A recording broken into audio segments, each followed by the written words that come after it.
میں مقدمے کے طور پہ چند باتیں عرض کرنا چاہ رہا تھا. سوچیں ہم لوگ کہاں جا رہے ہیں, کس معاشرے میں ہم جی رہے ہیں, کہاں پہ ہماری تربیت ہو رہی ہے. کیوں یہ ہو رہا ہے کہ ہم اپنی اولادوں پہ کنٹرول نہیں کر پا رہے؟ کیوں ایسا ہو رہا ہے کہ اولاد ہماری بات نہیں سن رہی؟ کیوں ایسا ہو رہا ہے کہ اولاد ہم سے دور جا رہی ہے؟ کیوں ایسا ہو رہا ہے کہ ہم اولاد کو قریب لانا چاہ رہے ہیں اور اولاد ہم سے دور جانا چاہ رہی ہے؟ کیوں ایسا ہو رہا ہے کہ اولاد ہم سے بد زبانی کر رہی ہے؟ کیوں ایسا ہو رہا ہے کہ اولاد ہم کو جواب دے رہی ہے؟ یہ سب سوالات ایسے ہیں کہ جن کے جوابات آپ ہی کے پاس ہے, کوئی دوسرا ان کے جوابات نہیں دے سکتا. سب سے پہلی چیز ہے گھر میں رہن سہن, بہت امپورٹنٹ ہے. ماں باپ کا رہنا سہنا, ماں باپ کا بچوں کے سامنے اپنا کیریکٹر, اپنا کردار کیسے پیش کر رہے ہیں. اگر بچے کے سامنے ماں باپ لڑیں گے تو بچے کی ذہنیت پر برا اثر ہوگا, بالخصوص وہ بچے کے جن کی عمر 10 سال 12 سال 14 سال ہے. وہ بچے بہت جلدی اس چیز کو اثر لیتے ہیں کہ ہمارے ماں باپ لڑ رہے ہیں, اور وہ جب دیکھیں گے کہ ان کے ماں باپ لڑ رہے ہیں, لہٰذا ایسا کام ہم کو نہیں کرنا چاہیے ان بچوں سے. ایک چیز. دوسری چیز, اگر خدا دیکھیں ہر گھر کا مسئلہ ہے, ہر گھر میں بہرحال جہاں 2-4 لوگ ہوتے ہیں وہاں بات چیت ہوتی ہے, اور جو جوائنٹ فیملی ہوتی ہے اس میں تو زیادہ مشکلات ہوتی ہیں. تو آپ اس کا حل نکالیں کہ بھائی اگر کوئی بات میری آپ کو بیوی سے بولے ناگوار گزری تو آپ تنہائی میں مجھ سے بولیں, اور بیوی کا کام ہے کہ اگر کوئی شوہر کی بات ناگوار گزر رہی ہے تو اس کو تنہائی میں بولیں. بچوں کے سامنے تیز آواز میں بلند کر بات نہ کریں. یہ چیزیں بہت اندر انداز ہیں زندگیوں میں بچوں کی. ماں باپ کر کے نکل جاتے ہیں, بعد میں ان کو بھی افسوس ہوتا ہے کہ ہم کھلا بھی اچھا رہے تھے, پلا بھی اچھا رہے تھے, سب کچھ کر رہے تھے ہم, اس کے باوجود مگر چھوٹی چھوٹی باتوں کو غور نہیں کر رہے تھے, توجہ نہیں دے رہے تھے کہ ہم بچوں کے سامنے کیا بیہیو تھا ہمارا, کیا ہم بچوں کے سامنے کر رہے تھے. آرا توری بہرحال جو بھی ہوتا ہے وہ چیزیں آپ کے سامنے ہیں, ہر گھر میں لگے رہتی ہے, مگر پرہیز کرے بچوں کے سامنے, بالخصوص باپ.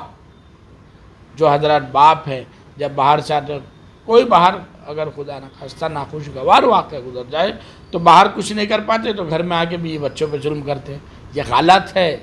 باہر کی ٹینشن آپ کی باہر رکھیے, گھر میں جب داخل ہوں تو بچوں سے پیار سے پیش آئیں, زوجہ پہ مسکرا کے نظر ڈالیں, اور زوجہ کا بھی کام ہے کہ جب شوہر آئے تو مسکرا کے اس کا استقبال کرے, سب سے پہلے پانی پیش کرے, اور اگر غصے میں بھی آیا ہے گھر میں داخل ہوا ہے تو لہذا فوراً اس سے یہ نہ پوچھے کیا ہوا, چند لمحہ سکوت کرے, بیٹھنے دے, انتظار کرے, اس کے بعد جب معاملہ ٹھنڈا ہو جائے اس کے بعد پوچھے کیا مسئلہ ہے, کیا مسئلہ ہے, کیا معاملہ ہے, آپ اتنا غصے میں کیوں. یہ چیزیں چھوٹی چھوٹی ہیں مگر روز مرہ کی زندگیوں میں بہت امپورٹنٹ, بہت ضروری ہے.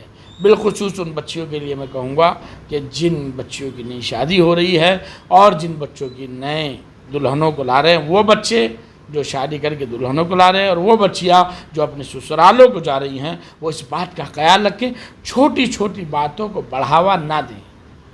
ایک چھوٹی بات کو آپ مثال کے طور پہ کھانا آپ ٹھنڈا دے دیے, یہ کوئی بات ہے؟ مثال کے طور پہ کھانا دیر سے ملا, یہ کوئی بات ہے؟ یہ چھوٹی چھوٹی باتوں کو نظر انداز کر زندگی کو آگے بڑھائیں. مقدمے کے طور پہ میں آپ کی خدمت میں ایک بہترین بات پیش کرنا چاہتا ہوں.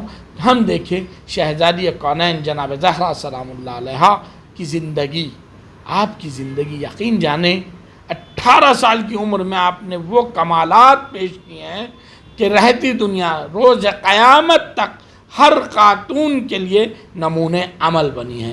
اور امیر المؤمنین علی بن ابی طالب کی زندگی آپ دیکھیں کہ آپ نے شہزادی کے ساتھ جو زندگی گزاری ہے وہ ایک ایسا نمونہ عمل کہ جو بھی رشتہ ازدواج میں بندھے گا وہ اگر جناب زہرا اور مولا کائنات کی زندگی دیکھ لے گا تو اس کو زندگی گزارنے کا سلیقہ آ جائے گا. شہزادی کونین نے وہ زندگی گزاری ہے کہ کائنات میں آتی قیامت تک رہتی دنیا تک ایک نمونہ عمل بنی ہے.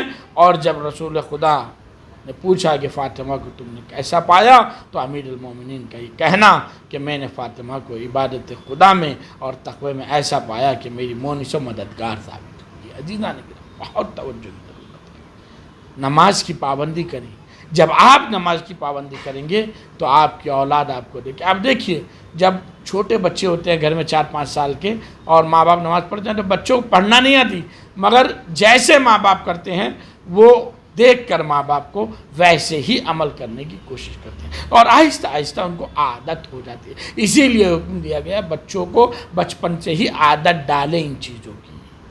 لہٰذا میں زیادہ وقت نہ لیتے ہوئے، چونکہ طولانی گفتگو ہو جائے گی، انشاءاللہ ہم دوسرے ایپیسوڈ میں آپ کے سامنے کچھ باتیں کہ گھر کو جنت کیسے بنائیں، گھر کو جنت کیسے بنائیں، ہم آپ کے سامنے انشاءاللہ پیش کریں گے کہ گھر کو جنت بنانے کا کام جو ہے وہ ایک خاتون کے ہاتھ میں ہے، ایک مرد کے ہاتھ میں ہے۔